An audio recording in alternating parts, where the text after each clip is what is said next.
And good morning. It's time for the Mike Hewitt Show, brought to you by Renegade River and Spring Lake. And here is your host, Mike Hewitt.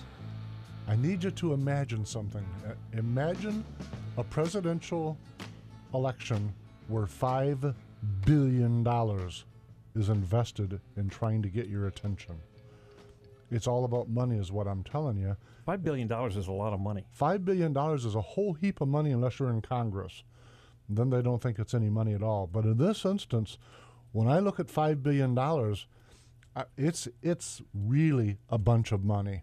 Listen, folks, welcome to the Mike Hewitt Show. What I'm wanting to talk about today with Jim Riley riding shotgun and Brian Thomas is on the board and going to help us. I hear on Facebook, I hear on the news, everywhere I look, there's right down to my sister Brenda out in Las Vegas. She says, why doesn't your party put forward a good candidate? Or why did that party put forward this candidate? Or why is the Democrats only putting forward that candidate? And listen, here's the reality of it is, I know we can get lost in party politics, but inevitably, it really truly does come down to you. And I'll have people disagree with me. We'll get in big, long debates on Facebook of whether it's really that or if it's the power brokers behind the scenes and all of these corporate interests with the $5 billion that totals up. And I got to tell you, it's all when you look at a presidential primary specifically for this dialogue, it isn't any different. It's just bigger than the State House race I lost in 2006. And what I mean by that, why would I make such a comparison? There were 8 candidates in that race. And between the 8 of us, we spent about $500,000 for a district that represents half of Ottawa County. And when you look at dollars and cents to that, why would we do that? And all of the money was invested in trying to do direct mail campaigns. Some people did radio flights. One guy spent a boatload of money on billboards. Inevitably, all of the money was necessary because, frankly, the electorate isn't paying attention. So I've talked about this before on the show. There's in my office, there's a picture of a town hall somewhere. I have no idea where. It's a dirt street out in front. The entire town is turned out, and they're standing in the middle of the dirt street. And there's 2 candidates standing on the front steps of this town hall. And after the 2 candidates give their spiel, then the townspeople are going to go vote for whichever one they believe is the right candidate. I say that because over the course of time, we've really, as a society, taken a different view of what politics is. And this is not something new, by the way. I mean, I hear a lot of people say, well, it's 24-hour news, it's the way the parties have become, or we're so divided. None of those things are the case. I remember Ronald Reagan was sitting on a Johnny Carson show in the 70s. He was still a governor. And Carson was asking him, what about all the money in politics? How would you eliminate it? And Reagan's answer was, we need to shorten the time that the campaigns are active, which made a lot of sense to me at the time. But actually, you know what? It makes no sense, and I'll tell you why. So Reagan was wrong. Yes, he was, because he didn't understand. He had never met the Clinton family. Did you know that They've Hillary been campaigning Clinton, since the 70s. Yes, and did you know that Hillary Clinton has not officially announced her candidacy for the primary for the Democrat Party? She did so in a video. No, well, her spokesperson had said no, that was not official, and they had not filed the official paperwork. So the problem is, you can say you're not allowed to officially campaign, but of course the First Amendment to the United States Constitution guarantees anyone and everyone the right to speak their will, and if they want to buy advertising and if they want to go give speeches and do any number of other things, they can do that. So there is no law that I'm aware of, at least that we could even come up with today, that would circumvent the First Amendment and stop the candidacy. Well, the one thing for a fact didn't take a legislative act. It's called political correctness. That steps all over the First Amendment, but perhaps that's another show. Yeah. But the point is that while I would agree with President Reagan, and I would agree with you on this, that it would be nice if we could limit the time. The problem is Jeb Bush has not announced his candidacy officially. He just reiterated yesterday evening in a TV interview. He corrected the host of the interview. I'm not a candidate. I know. So you know, Look, it's what it is. We have to live within the realities of what we face with all candidates anywhere. Although, I'm going to go back for 1 sec. In the city of Flint, which of course we know is a disaster, and it's a disaster because the politicians who were elected, and then they, of course, designated, they hired people to run the city. They drove that city into a mess almost as bad as the city of Detroit. They currently have, I would imagine, at least up until this time, a relatively popular, she was just recently elected, I believe reelected, the city clerk. When candidates went to her office, because one of the few things that the city clerk must do, and that is to handle elections, when prospective candidates went to her office and said, when do we have to file, she told them, I believe it was April 26th. Well, the real date was April 21st. She was close. And yeah, she was close. But unlike President Clinton, she did not get the cigar. And and by the way, in local elections, more often than not, people will file on the day or two before the final date. There are any number of reasons for that, but that's just typically what happens. So you call the clerk's office, you find out when you should, when can I file to make it official. She tells you, and she's got it wrong. And state law is such that she can't, say, whoops, give me a mulligan here. So currently, there are no candidates who are officially running for the mayor of Flint, and the leader in the write-in campaign is, I believe it's Pickles the Pig. So we'll see what happens there. But keeping yourself knowledgeable sometimes is dang near impossible because you got elected officials that are.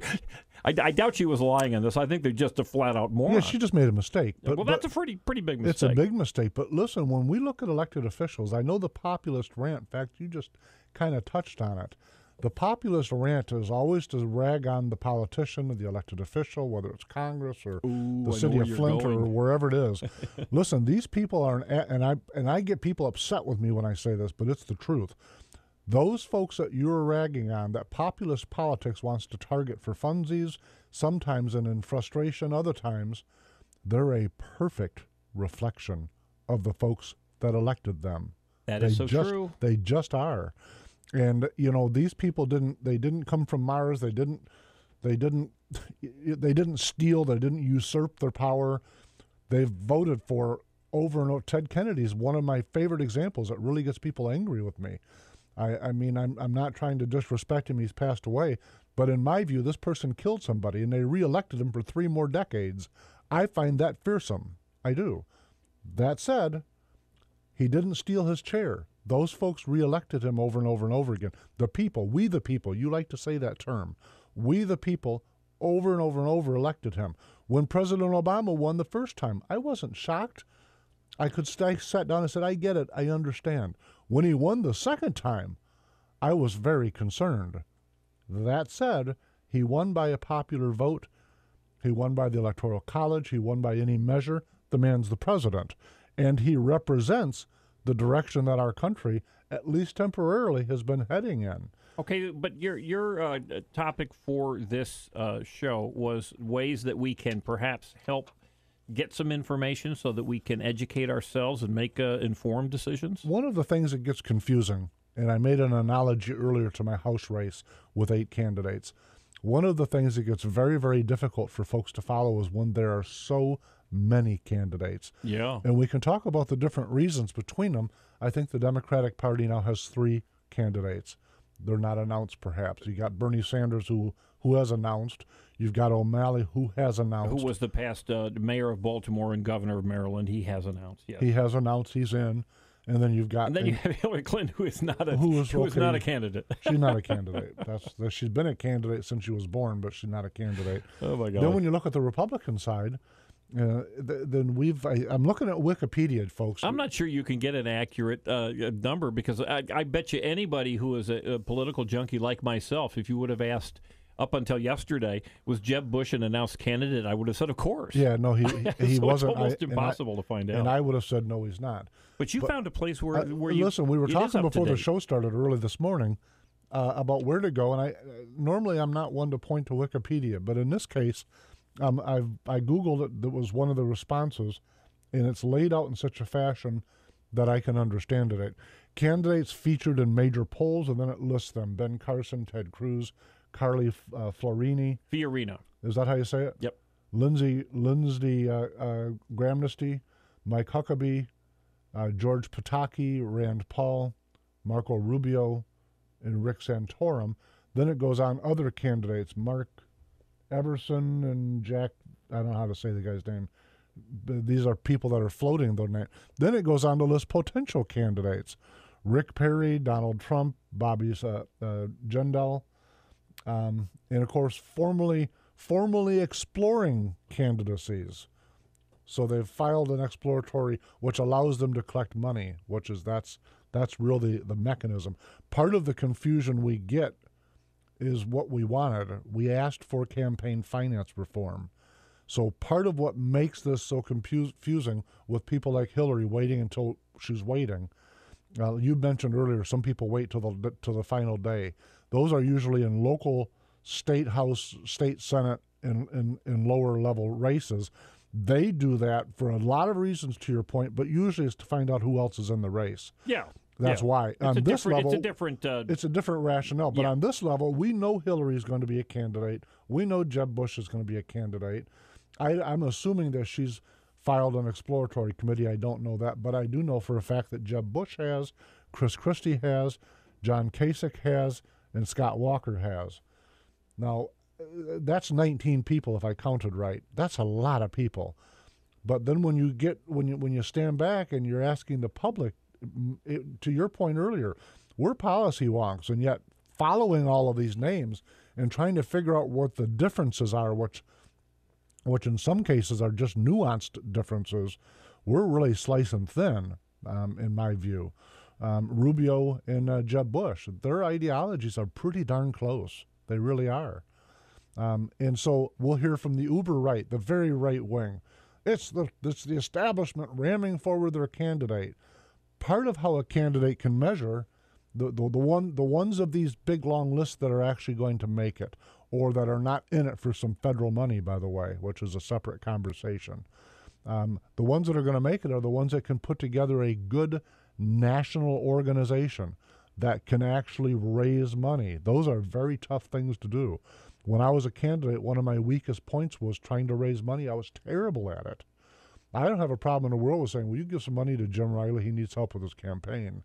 But for me to ask it for myself, I could never get my head around it. That was my impediment. These guys, of these men and women trying to run, some of them will be very good at creating a ground game. Some of them will fall away in the first 2 or 3 months of this going forward.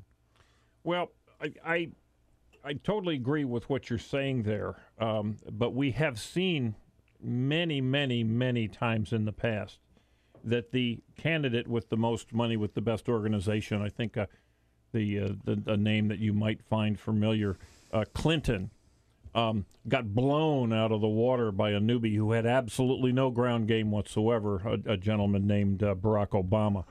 So money matters. I got to tell you, though, where I disagree with you on that is I think President Obama, candidate Obama, had one heck of a ground game. Well, he may have, but he certainly had nothing to compare with the money that was raised, the context, and he beat the patooties off of Hillary Clinton in their primary. I agree with that because the numbers are the numbers.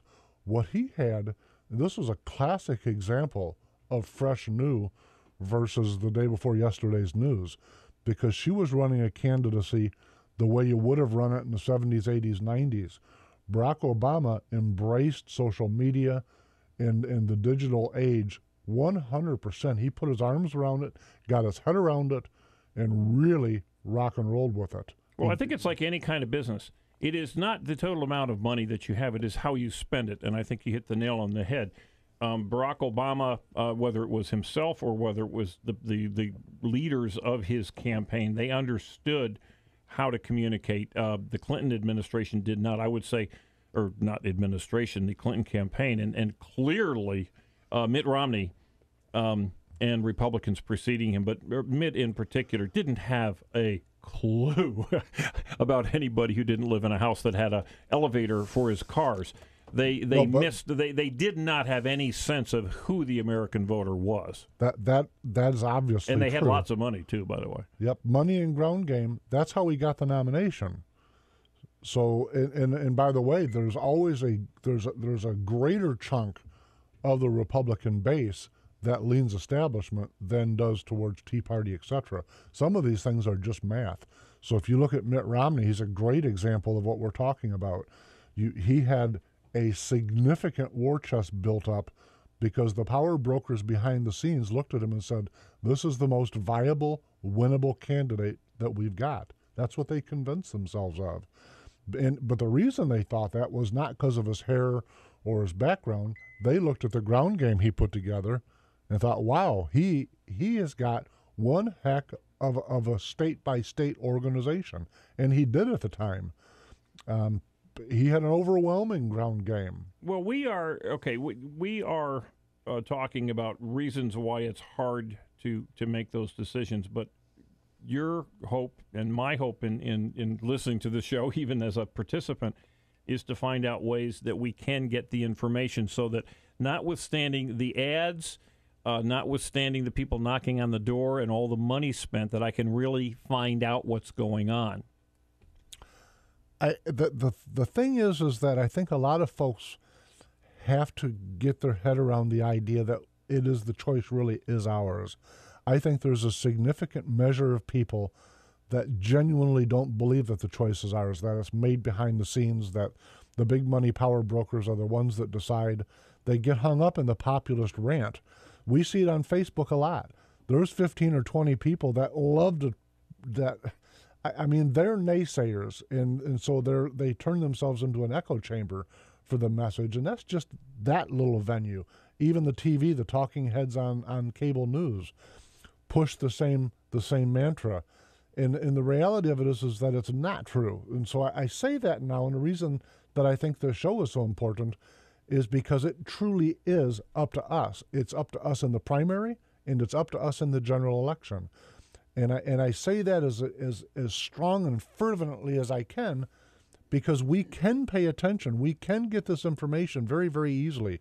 Wikipedia is pretty doggone easy. Shows a picture of them, what their current background is. Now, when you say Wikipedia, which particular site within Wikipedia are you referring to? I got to tell you, I Googled 2016 presidential primary candidates. Perfect. Okay. That's what I Googled, and it took me to a page that listed all of the candidates that they were aware of and their positions on the important issues. It tells you where they're in general, wow. where it's at, what their current or past elected positions are, where they had some, like Donald Trump hasn't, so they've got him. They list what he's an entrepreneur in. Those things. If we arm ourselves with information, we have control. That's just the bottom line.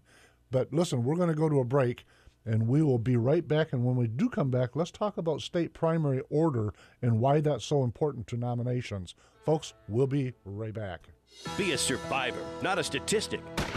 Renegade River in Spring Lake has new and used handguns, hunting guns, sporting goods, and survival gear. Protect your rights and your freedom. Ask about their CPL classes. Renegade River, next to the police station in downtown Spring Lake. Welcome back to the Mike Hewitt Show. Jim Riley and Brian Thomas and myself sitting in today. We're talking about the coming presidential primary season and how it's decided and how many candidates there are and what impact and the necessity of money has.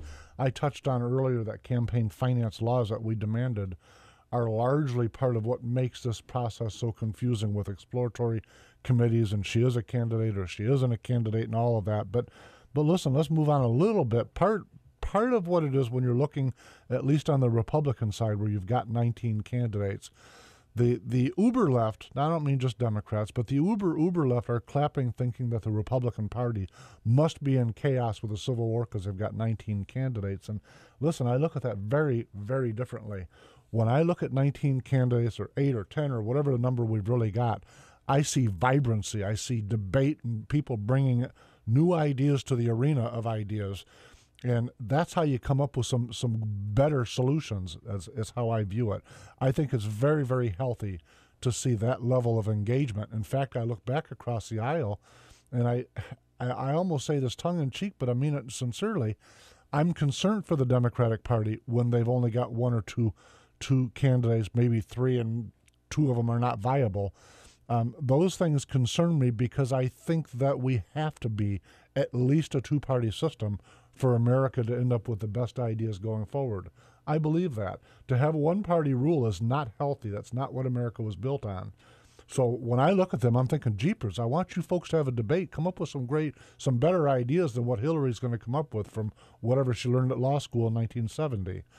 That debate aside, when we look at how we're going to come up with a winner, a nominee from the Republican side, someone, in fact, Matt was Facebook suggesting we should do it like a hockey playoff where you have staggered, and kind of we do because you've got the primaries schedules. So February coming up next year, February you're going to have the Iowa caucus, the New Hampshire, and the South Carolina and Nevada caucus. So I think 2 are primaries, 2 are caucuses. In fact, if you want, we can touch on what the differences are with those before we run out of time today. But so you're going to have 4 pretty significant measures right away of who are the real viable candidates of the candidates that actually file and become official. So this is legal. February. This is in 7-8 months now. Right. This is not way down the road. We will be weeding out, and I would imagine that many of these candidates will be weeded out long before this, because prior to the caucuses and the primaries, there will be a big series of presidential televised debates. I think they've agreed on 8 debates. And listen, it's what I was talking about earlier. To put together a ground game for all of the states and territories of the U.S. is a significant undertaking. So if you're looking at 18 or 19 candidates, if they actually all do file, which I strongly doubt that they will, but let's just say they do, of that group, you're only going to have 3 or 4 or 5 viable candidates that can put together a legitimate ground game that and can raise enough money.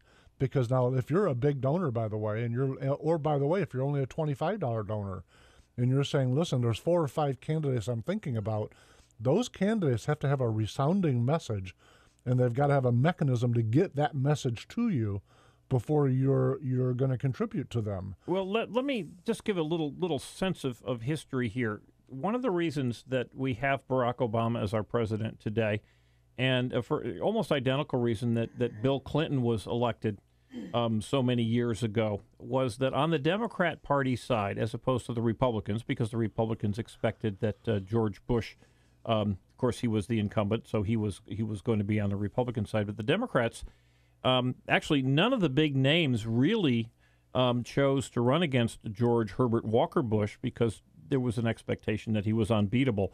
So that was a very crowded field. And ultimately, Bill Clinton rose to the top of that very crowded field. To a lesser extent, but certainly when you're running against somebody like Hillary Clinton, in the first presidential election that President Obama ran, there were many Democrats who had voiced interest in the presidency, somewhat similar to what we have today in the Republican side. I think that is fabulously healthy. I think that gives rise to the possibility of someone who doesn't have the huge campaign war chest built up and have all the staff available. Because, by the way, when a big name drops out, all of a sudden those contributions and all of that staff and all of those connections become available for whoever's interested in buying them. They typically merge with somebody else. And the key here is that when you have a whole bunch of different folks running, someone, and I would say, actually my favorite right now, for the moment anyway, is Carly Fiorina. Someone like Carly, who people don't give much of a chance, just like no one gave Barack Obama a chance, might rise to the top as the big guys beat each other up. As a matter of fact, you said something I think that's really important. You've got 2 of the biggest names, if not the 2 biggest names, Marco Rubio and Jeb Bush, may very well take themselves out and not even be in the final running as we get going down the road. So this, to me, is good news. The little guy has a chance. It's not something that we're just making up. This is something that we have actually seen with our own eyes in Obama's first campaign and in Bill Clinton's first campaign. And they won. Listen, one of the things you said I think is key, because I think that we have a perception in America in total, not everybody obviously, but I think the general perception is that only fat cats can win, whether you're a Democrat or a Republican. And neither Clinton nor Obama were fat cats in any way at the time. They weren't. But listen, when you look at a guy like Scott Walker, I'm not making an endorsement, just use his name. This guy was a county clerk. Yep. He could have been a county clerk at a county just like Muskegon County that we're sitting in.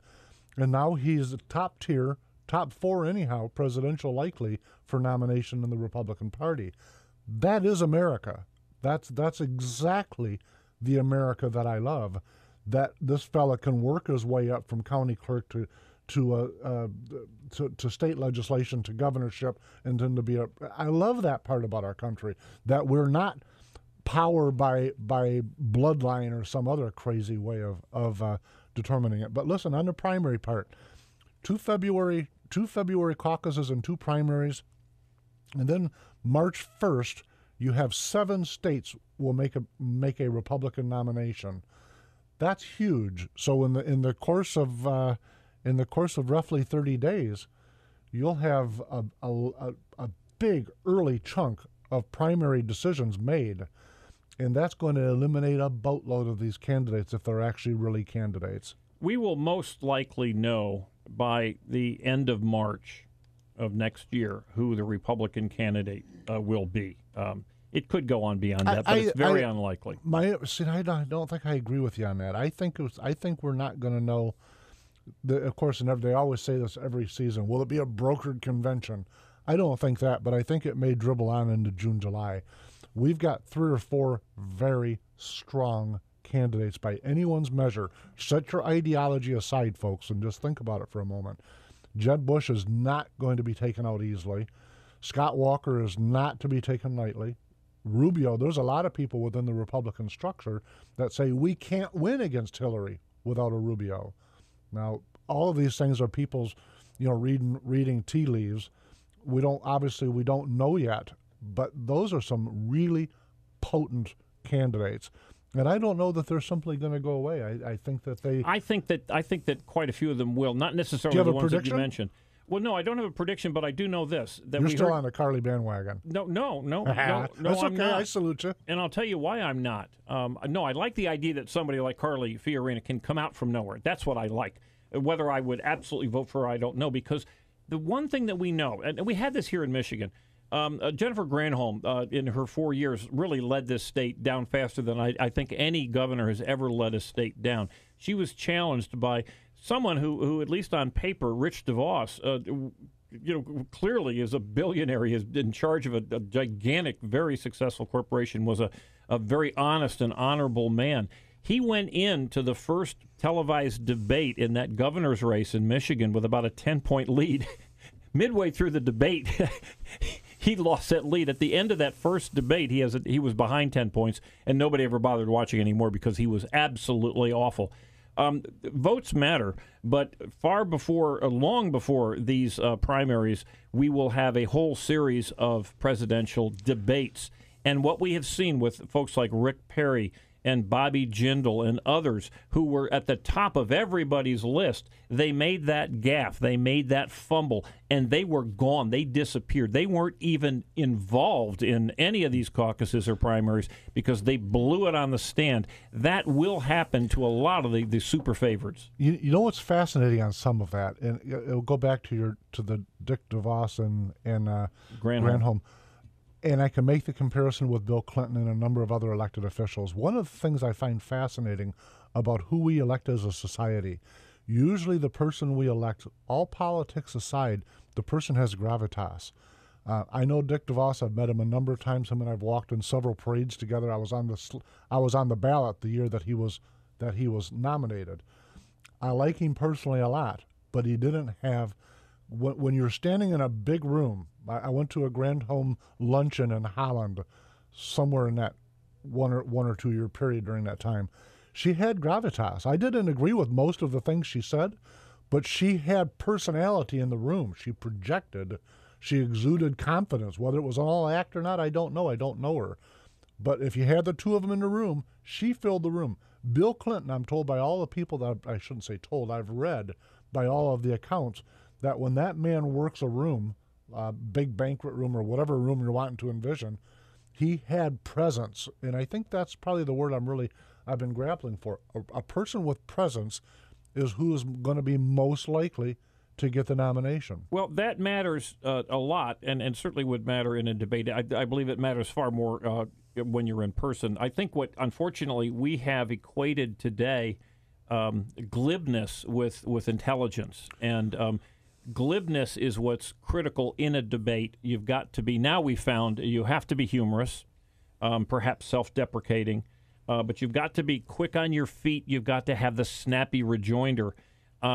And you've got to avoid the gaffe. And we have had far too many, not just Republicans and Democrats and others, who have gotten up and made the gaffe. Now, the media being what it is, if it's a Democrat gaffe, you may very well not hear about it. Barack Obama and Hillary Clinton have made so many verbal mistakes, and the media's let them go, which, by the way, I think is the way it ought to be. But if it is a Republican and they make a verbal error, they come up with the wrong date or who knows what, that becomes headline news. So that may be unfair, that we may not like it, but that's the way it is, folks. And if the Republican candidates expect to make it into February, March, and April, they're going to have to get through these public debates without looking like a fool. Here's the part when we started the show, and I was opining that the electorate sometimes. I mean, it is our choice. It isn't the people with the bag of money. It isn't the party. It isn't. But one of the things that always concerns me, and we've touched on it before, one of the things I find most absolutely amazing is how the media is able to tell the Republican Party who our front runner is. Oh, my golly. We buy into it, then they destroy that person, and then they immediately anoint. And you know they're doing it in these back rooms we've talked about, these backroom chat rooms. Who are we going to pick now? Okay, let's pick that person. We got some stuff on him or her. Then they tell everyone in America, okay, the new front runner of the GOP primary contest is X person. Then they destroy that person. They did it, 8 or 9 times in a row in the last open primary for the Republican Party. And it isn't so much that I expect something different from them. They are who they are. They have an agenda. Anyone paying remote attention knows that they have an agenda. What really concerned me is how the electorate the followed them back and forth with it, like goldfish in a bowl. I don't care who Walter Cronkite or whoever his fourth replacement generation now tells me. I don't care who these media people tell me is the front runner. It makes no difference to me. I'm going to pick somebody. And that person that's going to be who I want, but I'm going to do it based on informing myself. I feel that's my civic duty to inform myself of what my choices are, not whoever NBC tells me is important to watch. I think that's insane. Well, you may say that, but the biggest gaffe of this election season came from I believe extraordinarily reasonable question on Fox News asked to Jeb Bush, who not only looked like an absolute idiot, looked like a schoolboy in his first answer. He had, of course, he's surrounded by $1 million a year, not just one $1 million a year advisors, brilliant strategists. He's surrounded by many, many of them. Then he had the whole night to come up with the answer. The next day, he blew it again.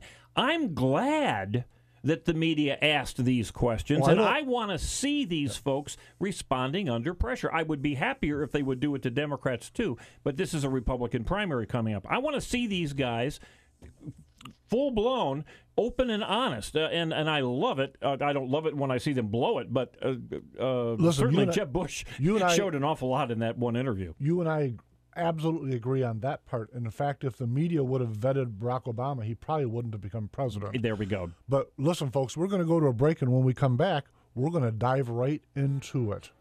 Renegade River in Spring Lake wants to buy your used handguns and hunting guns. Renegade River, your hunting, camping, and survival store. Stop in and check out their new and used firearms, sporting goods, Army and Navy supplies, and survival gear. Downtown Spring Lake, next to the police station. Welcome back to the Mike Hewitt Show. Jim Riley and Brian Thomas and I kicking around presidential primary politics. And listen, just as when we're just coming live again, course, Renegade River's commercial was on. The best commercial on all of the airwaves in the universe. It is. It is. And I always say, whenever it goes on, that's my favorite commercial. So this time I didn't say it, and Brian Thomas is waving at me. Are you going to say it? Are you going to say it? Here's the fun part, though. And the reason I paused to mention it this time when I don't normally is that yesterday was the 3rd anniversary. It was the first full day of operation 3 years ago. Yesterday. So our 3rd anniversary was yesterday at Renegade River. Congratulations. Yeah, that's a big thing. You know, yes, it is. When you're measuring the success of a small business, you get past the 3-year mark and you're probably going to be okay. Longevity. It is. You know, the first year, the second, when you look at trends for businesses that make it and don't, it's of course it's not a be all end all, but it certainly was something that we were very proud of passing. Listen, on the primary part, though, one of the things I want to make sure we talked about, and this will be easy with you, Jim Riley, is what I refer to as scorched earth primary politics. I absolutely detest it. And what I'm getting at when I say this is I watch on, again, Facebook or the talking heads on TV. We'll pick a candidate. Let's say we get all 19 candidates they're supposing. You pick your favorite, I pick my favorite. What I see so often is rather than supporters of a given candidate saying, this is the reason I support my person, they don't seem to do that, or maybe they don't do it enough, but the lion's share of what they do is attack the other candidates. Negative advertising. But it's not just negative advertising from the campaigns. It's actually mostly from grassroots, which I find so Now, by grassroots, frustrating. Explain what you mean by that. Us, you and me, we're grassroots. People that are involved. I mean, the blogs, the commentators, maybe chat rooms. Certainly those guys, but absolutely the chat rooms on Facebook, within the political party structure at grassroots level, those people that come to Renegade River and talk politics, people that are sitting out in their backyard talking with their next door neighbor. I support this person because that person's nothing but, and then that kind of politics just hurts everybody, and I think it lowers the value of the political process that so many people, and I don't want to be dramatic here, but so many people died to make sure that we have this political process. We joked before the shows began this morning about how the watching legislatures in some of the other countries, Venezuela is one to start watching, the Koreas, where they got fistfights on the legislative floors. In America, we've come a long ways and fought very hard to have a pragmatic enough culture where you and I can reach a point where we disagree on one or two topics and not get into a fist fight. You can support Carly, and I'm not sure who I'm going to support yet, but I'm going to say, hey, good for you. I'm going to support person X, and this is my reason. But that doesn't always seem to be the case, and part of it goes to the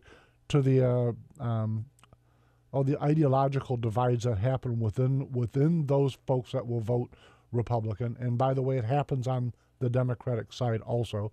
So it's not a civil war within the Republican Party. It's like football politics.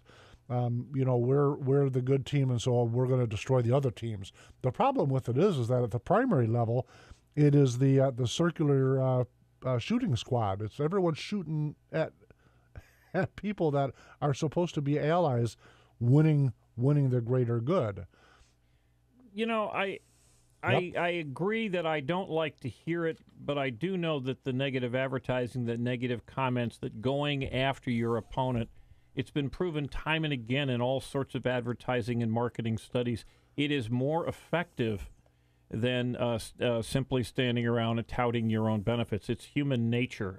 And by the way, whether we like it or not, and even whether it's effective or not, it's going to be the way things are. We know that you're not supposed to sit at Thanksgiving dinner with the extended family that have come in from all over the country, with the in-laws and everyone else, and talk about politics or religion. It is a very passionate conversation topic, and it will continue to be so. I share your unhappiness with the reality, but it is a reality, and it just seems to me that those of us, certainly those who are on the chat rooms, those of us who are the gadflies, like us sitting here in this room, we are interested in politics. We have absolutely no problem, at least ultimately, coming up with who we're going to vote for. And it's those middle group that very rarely listen to the TV news, that very rarely get engaged or read in depth the difference between the candidates, that the advertising and the commentary is aimed at. Yeah. And it's a different mindset. I've had a friend of mine tell me once that she voted for Al Gore over George Bush because he was cuter. Right. But she still felt that she had to vote. Let me tell you where I disagree with you. To me, it's just math. If you look at primary elections, okay, in fact, we can even segue to general because the math still works, where you've got not just a little bit, but the vast bulk of the American electorate, those folks that are eligible. Let me say, pause for a moment. Those people that are legally eligible to vote. Ooh, that's a critical issue. That's another show. Yep. Those folks that are eligible to vote and don't outnumber those who do overwhelmingly. And I got to tell you what I think, Jim, and maybe I'm all wet, but I think some of the reasons that those folks sit on their hands and don't is not because they don't have an opinion, but it's that they're tired of listening to the jackals beat up on each other. But isn't that exactly what you want if you're advertising, or if you I don't want if people you're pushing out of that? the process. I want people in the process. Well, I understand you do, as do I. But there is a calculation that is made by political marketers that if in fact I turn a certain segment of the population off because the nature of the debate has gotten so ugly, might I benefit or not? You can be sure that has been looked into. I don't know that it's been looked into or not. I can only tell you that if you get to the general election and 30% of the eligible voters vote, and I don't think it's that high, but we can debate that another time. We'll use the number 30%. That means 70% of the American folks that could have, they just don't. And I got to tell you, I think they believe, after listening to so much ugly rancor, rather than us saying we support this person because of these reasons, we're not doing that. We're saying the other people are absolutely rotten, so I'm supporting this guy. And I think those 70% say, you know what, I've had enough. You guys are all nuts. And they just don't. I don't think negative works. I mean, I get it. I understand it will move votes. But I don't think it's what's going to be the secret to saving America. Well, I'm going to tell you this. Every single Republican is so clearly on the other side of Hillary Clinton or the other two candidates who are actually to the left of Hillary Clinton that I do believe, and it may be deemed negative, I don't know, but they will be talking about Hillary Clinton's history, her ethics, facts her husband's are facts, exes, and I'm fine with that. And she will be doing the same about whoever the Republicans But a circular nominate. firing squad in a primary, to me, is ludicrous. Well, you know I what? watch that stuff on Facebook I in don't these like groups, to see it. and I see them shooting at each other, people, and it goes back to Reagan. Everyone always quotes this thing, but I'd rather 80% of a loaf than no percent of the loaf of bread at all. And so these people that are absolute ideologues, and it's, by the way, it's on both sides. It's the establishment and the right, people that are on my side, where they want 100% of their way. Well, you can't. That's just not the reality of life. So I'm way, way more in agreement with pronouncing the reasons why I support a given candidate and then supporting the most conservative that the electorate will allow. Well, that is the recommended advice from anyone. To me, it's common sense. Ronald Reagan called it the 11th commandment: don't say ill of a Republican. I do know this: during the primary, President Obama's first primary campaign, his campaign alleged and actually called Bill Clinton a racist. How did that work out? It worked out real well. It's a pretty vile thing to say about anyone. Certainly, unless it's true. Anyone? Well, it's pretty clear it's not true. And but the reality is that it worked. It was effective. And I'm not suggesting otherwise. Whether we like it or not, whether I'm right or wrong, it's going to happen. So, gnashing our teeth and baying at the moon isn't going to change that. What will change it is trying to get knowledgeable. And you brought up one site, which is Wikipedia, which could you just maybe, what was it that you Googled to get to it? Because I think it's nice to have a quick set of brains as to how these candidates. It is. Listen, I Googled where they stand. 2016 presidential primary candidates. And then the next thing I Googled, by the way, is 2016 primary states. And then it gave me an order of states, which states are going to have their primaries first. Because sometimes when I listen to the talking heads on TV, they go on and on and on and on. And I can't put it in order. Here, I can literally read it. These things happen. It's like somebody's itinerary. It gives me the dates, the times. The other page, like I'd mentioned, lists candidates. It lists the ones that are filed, the ones that are just included in polls, the ones that have got exploratory committees. Gave me a little bit about their backgrounds. I found that very useful. Rick Santorum, I'm just picking him because he's the one when I scroll the page. U.S. Senator from Pennsylvania, tells me when he served. Before that, he was in the U.S. House of Representatives, and it tells me he was a presidential candidate in 2012. Gives me a lot of information. They even offer links to these people's websites. I found it very, very helpful. Again, and I'm not normally a Wikipedia kind of guy, but whoever put this page together did a great job. Well, there's a great Facebook site, Vet, the 2016 Republican presidential candidates. Nice site, lots of folks posting on it on Facebook. Vet, the 2016 Republican presidential candidates. I would imagine there's something similar to the Democrats, in particular, if they get more candidates in there. Of course, there are two now on the Democrat side and a whole basket full on the Republican side. I will tell you that there's a number of groups, and I can't tell you where they're at. We don't have enough time for me to hunt. But there are a number of Facebook groups that are members made up of Democrats that are opining that they don't want her. I think there's some really unhappy people with the idea that she's the only viable candidate out of a major party. Political wonks are never happy. Are you going to be happy? I know I'm not going to be happy with whoever we get, but I'm going to vote for him. Listen, I'm going to be very, very happy. I'm going to be back tomorrow morning at 8 a.m. With Brian. With who am I going to be with tomorrow morning? You'll be with Brian Worsham tomorrow. Yes, Brian Worsham, him and the I. Mike and Bry Show. That'll be fun. Him and I have fun doing that. And on this show, we'll see you next Wednesday at 9 a.m. Thanks for joining in, folks. See you then. Be a survivor, not a statistic. Renegade River in Spring Lake has new and used handguns, hunting guns, sporting goods, and survival gear. Protect your rights and your freedom. Ask about their CPL classes. Renegade River, next to the police station in downtown Spring Lake.